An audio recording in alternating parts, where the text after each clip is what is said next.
ಅರ್ಜುನ, ನೀನು ಯುದ್ಧ ಭೂಮಿಯಲ್ಲಿ ನಿಂತು ಗೊಂದಲದಲ್ಲಿರುವೆ. ನಿನ್ನ ಕಣ್ಣುಗಳ ಮುಂದೆ ಭಯ ಇದೆ, ಮನಸ್ಸಿನೊಳಗೆ ಅನುಮಾನಗಳಿವೆ. ಆದರೆ ಕೇಳು ಅರ್ಜುನ, ಜೀವನ ಅಂದ್ರೆ ಸದಾ ಸುಲಭವಿರಬೇಕು ಅಂತಿಲ್ಲ. ಕೆಲವೊಮ್ಮೆ ಕಷ್ಟಗಳೇ ನಿನ್ನ ಗುರುಗಳಾಗ್ತವೆ. ನಿನ್ನ ಕೆಲಸ ಏನು ಅನ್ನೋದನ್ನು ನೆನಪಿಸಿಕೊ. ನಿನ್ನ ಕರ್ತವ್ಯವನ್ನು ಮಾಡುವುದು ನಿನ್ನ ಧರ್ಮ. ಫಲದ ಬಗ್ಗೆ ಚಿಂತಿಸುವುದು ನಿನ್ನ ಕೆಲಸವಲ್ಲ. ನೀನು ಫಲದ ಆಸೆಗೆ ಕೆಲಸ ಮಾಡಿದರೆ ಭಯ ನಿನ್ನನ್ನು ಬಂಧಿಸುತ್ತದೆ. ನೀನು ಕರ್ತವ್ಯಕ್ಕಾಗಿ ಕೆಲಸ ಮಾಡಿದರೆ ನಿನ್ನ ಆತ್ಮವೇ ನಿನ್ನನ್ನು ಮುನ್ನಡೆಸುತ್ತದೆ. ಈ ಜಗತ್ತು ನಿನ್ನ ಪರಿಶ್ರಮವನ್ನು ತಕ್ಷಣ ಗುರುತಿಸದಿರಬಹುದು. ನಿನ್ನ ಶ್ರಮಕ್ಕೆ ಮೌಲ್ಯ ಕೊಡದೇ ಇರಬಹುದು.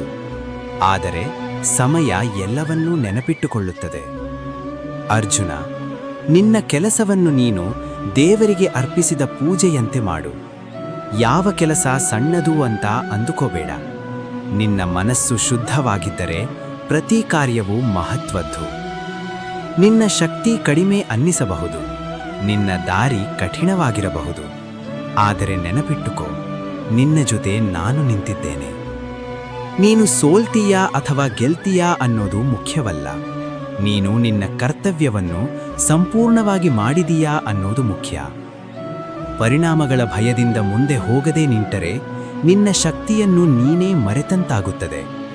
ಆದರೆ ಧೈರ್ಯದಿಂದ ಹೆಜ್ಜೆ ಇಟ್ಟರೆ ನಿನ್ನೊಳಗಿನ ದೇವರು ಜಾಗೃತಗೊಳ್ಳುತ್ತಾನೆ. ಅರ್ಜುನ, ಏಳು. ನಿನ್ನ ಜವಾಬ್ದಾರಿಯಿಂದ ಓಡಬೇಡ. ನಿನ್ನ ಕರ್ತವ್ಯದಿಂದ ಹಿಂದೆ ಸರಿಯಬೇಡ. ನಿನ್ನ ಕೆಲಸವೇ ನಿನ್ನ ಗುರುತು. ನಿನ್ನ ಕರ್ತವ್ಯವೇ ನಿನ್ನ ಧರ್ಮ. ಮತ್ತೆ ಉಳಿದುದನ್ನು ನನಗೆ ಬಿಡು.